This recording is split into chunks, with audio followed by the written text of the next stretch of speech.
Well, welcome, Darren. Oh, we've been talking about this for a bit, getting you in studio to talk about the creation of the Deaf House logo.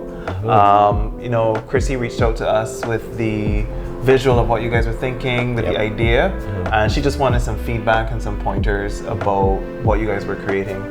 And we thought that you guys were doing something so great in terms of the charity starting Deaf House that when I saw it, I said, this is an opportunity for us to contribute to the process. I really appreciate that. An opportunity for us to be part of the journey, to assist you guys with it. So when she was messaging me, she was asking for tips and suggestions on what you had. And immediately in my head, I'm like, yeah, we're going to design it for you. But she didn't know, you guys didn't know, but that was my thought process.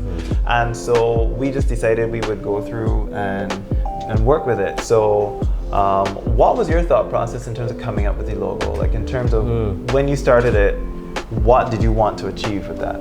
Okay, that's a great question. So initially, we were struggling with the idea of what the logo should look like, right? We knew that we wanted it to represent the deaf culture, right? And we wanted it to be modern, yet creative. So initially, I'm not a logo designer by no regard, right? Initially, we were just going on to Canva, and exploring some options. Every designer loves to hear that word. Canva? Yes. Really? Why? No, we don't. I was like, what are you talking about? No. So it's like a knife in the heart. I understand. So initially, I was just, on Canva, just playing with some design, trying to figure out, okay, what do we want this to look like? I even explored some options with AI, just going in ChatGPT. So we were playing around with some ideas, and AI came up with some very extravagant, weird-looking things, and we're like, nah. So I was on Canva, and I said, okay.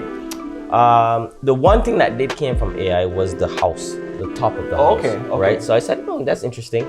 So I took that and I put it in Canva, and then I started to put the words in Deaf House, and I liked how it looked, but there was some missing component of it. So then I asked Danita, which is one of our friends. She was in the office. I asked her what her thoughts on, and she's also has a creative design mind. And she said, it looks good. Maybe we should work on the font a little bit. So we then we changed the fonts a bit, moved the roof of the house a little bit. And then it was something just missing still, right? So then Selwyn, at Tech Habitat, came into the office, and I asked him what his thoughts on this logo. And then that's when he said, it would be really more inclusive if it had the design of the hand. I'm not gonna do it because I don't know how to do it. I'm gonna it's right there on the screen. Yep, that's it. Okay. So he said it would be more inclusive if we actually added in the deaf component, which would be the sign language, ASLD. So I said, wow, that's actually a great idea. So then we played around and we put that in, and it was still missing something. So Chrissy was like, you know what? I'm gonna reach out to Israel. He's a creative genius. Let's see what he comes up with. So this is like collaboration in several veins, because like you guys were working on it, then Danita contributed, then Selwyn contributed, and then Chrissy reached out. So it's like multi-leg collaboration happening. Exactly. So so then we reached out to you, and you sent us back this crazy idea. I was like, this is amazing. It was like in 2 minutes, like not 2 minutes exactly, but like a BH in 2 minutes. Yeah, a BH in 2 minutes. In like no time, this thing was done, and I was like, this is perfect. This is exactly what we're looking for. Cool. So I mean, it was amazing how quickly that came together. And that goes to show there was a solid idea to start with. It just needed some refinement. And so that's sometimes how it goes. Like someone comes to us, and it's not necessarily that we have to pull it up from scratch. Just do some refinements and touching up, picking the right font here or there, and working with them, working with their ideas. I think you did an excellent job. Thank you. We were very impressed. You guys gave us an excellent platform to work with. Thank you. And the deaf that we showed the design, well, all of the deaf people that we are in, community with, they love the design. They said it's amazing, it's great, it works perfect for what we're representing. So, good. Some good feedback from that side as well. Because even before Chrissy sent me what you guys had, and we were discussing it. One of the things I was conscious of is I want to be sensitive of their community, what the deaf community will think about it. Yeah. I don't want to lean into tropes or misunderstand what we're doing. Yeah. So I did ask a lot of questions. I did ask Chrissy quite a lot of questions. I asked her, well, what are your thoughts? What are your ideas? You guys have that working relationship with them that I may not have, so that we don't come up with something that might even be offensive to the deaf community. Because that was important to me. Yeah. Being able to represent them in a way that they would appreciate. I agree. And that's a big part of what we were doing on our side too. We were reaching out to the deaf community, sending them our ideas. We were actually trying to find a deaf person particularly to make the design, right? And they were great. There were some great ideas. A lot of AI was used. So even AI has been part of the collaboration. Yes.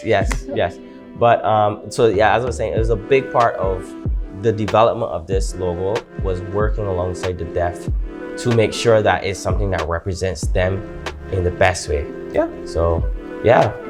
Because they're the best ones to tell us how to represent them. Yeah, exactly. So I guess we can just go through your process of how you were able to come up with the design. So and you're using Adobe Illustrator. Okay, great. So you guys would have sent us the hand that you found, the ASLD that you found, and so I think you sent me an SVG file, which was actually quite good. Yeah. Because SVG files open and are editable in Illustrator. Okay. So I just had to do a slight bit of cleanup, but apart from that, it was pretty good to use. Okay, quick question for novices like myself who don't use Illustrator at all. What is the difference between an SVG file and a PNG file? Wow. Okay, so a PNG file. A PNG file is a portable network graphic. So the PNG file is a static image. There are some software that will give you a PNG that is editable, but you have to, with that PNG, you have to actually have that particular program. So back in the day, I think it was Macromedia Flash, allowed you to have PNGs in motion. That was the native file format that you could edit. Don't quote me on that, but it was one of those programs for sure. You had PNGs you could edit, but you had to open the PNG in that program in order for you to access the editable aspects of it. Okay. So an SVG file now is a vector-based program. I do not know what SVG stands for, but it's something vector graphic. I'm going to imagine that's what it means. And it allows you then to be able to edit the graphic, manipulate the points, etc. So like every graphic is made up of like different vectors and points. Would have never known that. That is actually really cool. Yeah, every graphic is made up of vectors and points. You can edit these points, manipulate them, pull them, move them in different places. That is so cool. When it just looks like a solid black shape, it's actually plotted points. That's why they're called vector graphics, because they're plotted with vectors along a spatial grid. So you don't see this grid, but the computer works with this grid. So Adobe Illustrator is actually doing a lot of math in the background, where creatives love math. I tell my students all the time that Adobe Illustrator is doing the math for you. It's really heavy thinking, so you don't have to worry about that, because you know how much we love mathematics. Yeah, we love it. So that's why they call it vector graphics, because they're made up of plotted vector points. Oh wow, that's very interesting. I would have never even thought that it was even possible. Yep, that's what it is. So it looks solid and flat, but it's actually not. Funny enough, years ago, designers would have actually worked in this view. So in order for you to see the color, see the solid nature of it, you actually have to render the artwork out. Like how you have to render video. Okay, gotcha. You would actually have to render this out to be able to see how it would look in actual, as an actual graphic. But now the program does that rendering real time. Oh wow! So you can just see as it. So you can see everything, and that's been the case now for probably about 20 years. That's amazing. But before that, you had to work with the outline view and then render it out to see how your colors, shapes, textures, everything looked. We would have sent you the original, which the idea that we had. Yeah, the idea that you had.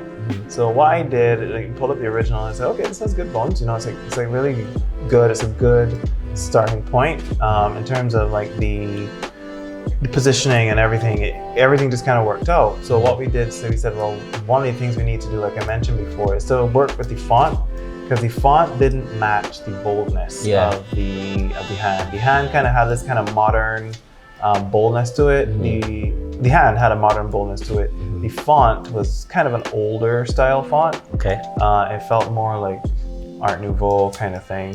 So we wanted to work with the layout and the pairings of the font and the graphic.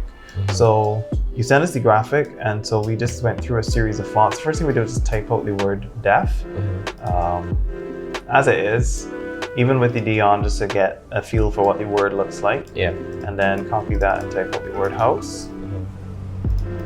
So this is just Arial font, or what is this font? This right now is the default font in Adobe Illustrator. This font is Myriad Pro. Myriad Pro is like Safari on a Mac, or my Windows or Explorer on a PC. Its only purpose is to download Google Chrome. So the only purpose of this font really and truly is to set it up and find a different one. I got you. I do not design in this. But so one of the things we did was we looked at how do we make this, how do we help this to work together? So we separated the words deaf and house on purpose. Okay. So notice there are two different font fields. So looking through various sans serif fonts, one of the things we wanted to do is to keep the entire suite within one font. So looking for a font that had a large family was important. That you could have bold, thin, extra bold, black, heavy, that kind of thing. Okay, I understand. So instead of having a font that you had to look for a different font with that. So one of our default fonts is like Montserrat, but we use that for everything. Like most designers. I love that font, actually. Montserrat is a beautiful font. It's a very technical font. But the thing about this I find is that it felt a little bit too architectural for what we were doing. Like very rigid, very structured. Especially if you look at the R and the B and the A, they felt very rigid, and we didn't want to go that route. Okay, and funny enough, you mentioned architectural. One thing that we were kind of facing when we were creating the font on our side with Canva, right, was that we didn't want it to look as though it is a real estate page or a real estate concept, right? Because Deaf House, it can easily be seen as, oh, this is a house for, real estate for deaf people or something like that. And this was giving me Century 21 vibes. And I don't know why, because that's not Century 21's font. Oh, you're right. It's not Century 21's font. Like, it's so funny because oftentimes we go, it looks like, and it really isn't. So, if I was to pull up Century 21's logo, no, it's very different. But one of the things we wanted was something a little bit more playful, because the A also felt older, like the old style A's. So while we love Montserrat, that was not the option, the choice for this one.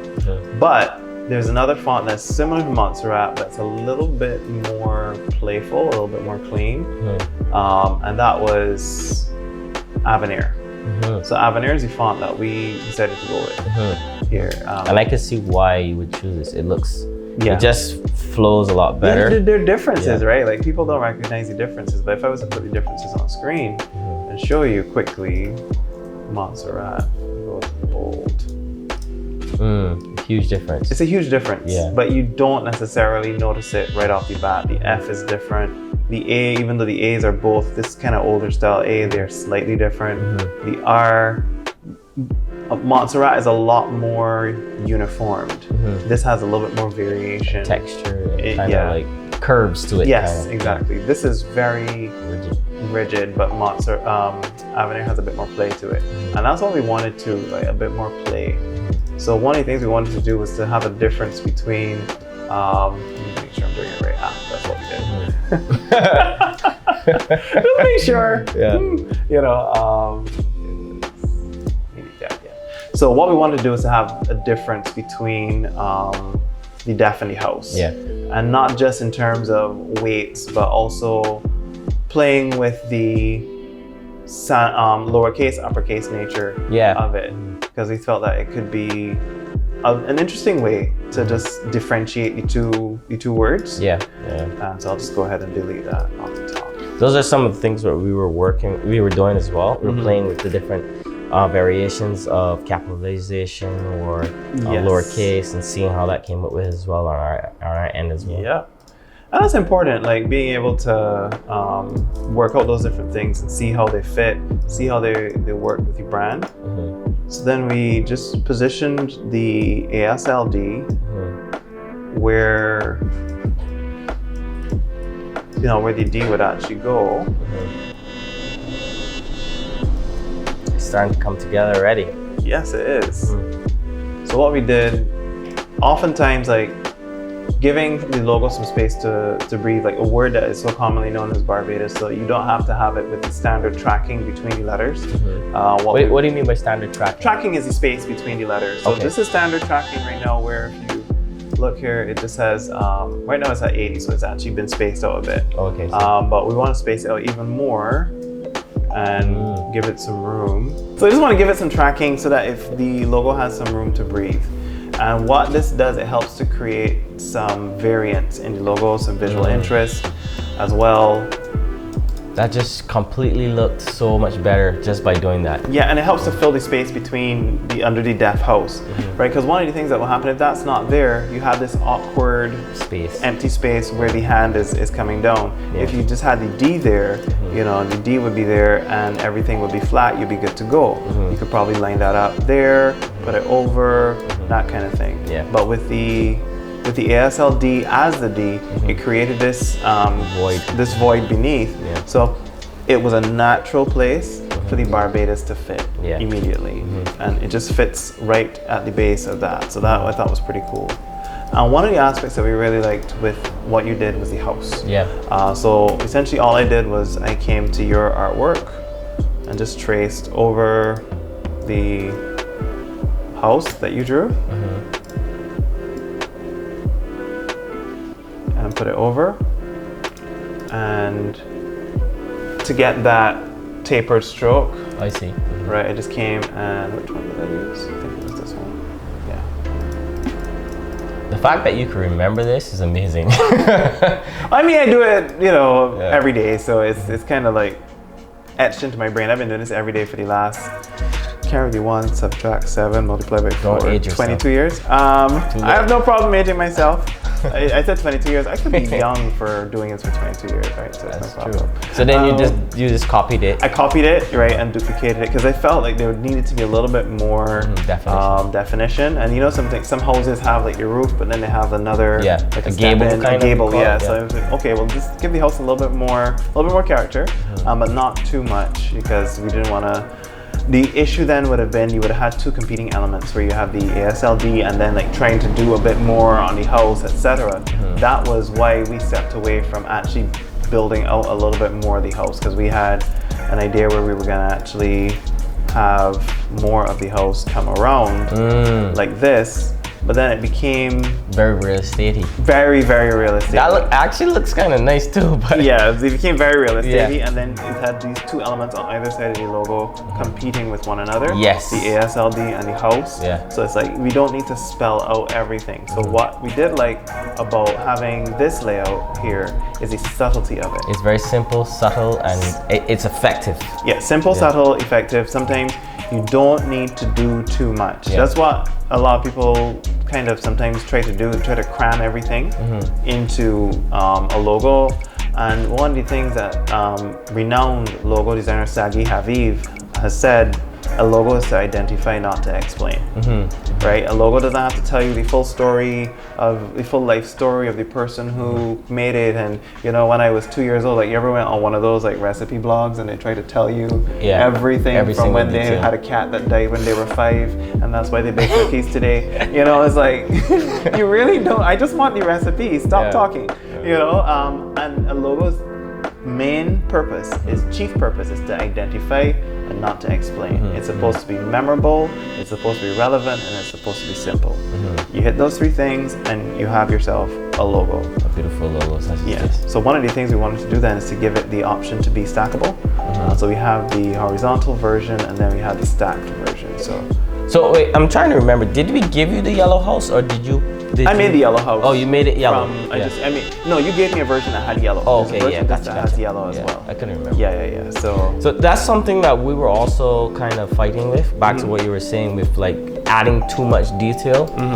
We found that, well, I was creating some other concepts that I had created had too many things, right? And it was just like too confusing. Yeah. And that it just became too much. So that's one thing Chrissy was very adamant, it has to be simplified. Right. So when you sent this back, I was like, this is like exactly what we need. So then we wanted to do a stacked version of the logo as well, which just would help you to use it in different applications. And so what we did, we just created a different lockup of the logo, a stackable version that gives you the option to be able to use it in different spaces. Wow. So it's the same brand, all the elements are the same. It's recognizable as the same thing. And you can then go ahead and have it for use in 2 different ways. Yeah. Awesome. Yeah. All right. So thank you so much for that, Israel. That was You're welcome. Amazing to see what you did behind the scenes on your end and how you were able to come up with this amazing logo. We want to thank you first and foremost for contributing to this cause as much needed. And yeah, hopefully we'll do more videos like this in the future. Yes, it was great doing the walkthrough. Yeah. So. And thanks for the opportunity to work with you guys, and thanks to Chrissy for reaching out. It was really important for me to be able to do that, and when she did it, I was like, yep, this is a great thing for us to do. So I'm really, really happy that she did. Awesome, man. Yeah. Next time, let's have a chat about brand colors. Yeah, no problem. All right, man. Thank you. All right, cool, man. Appreciate it, man. All right, you're welcome. Later.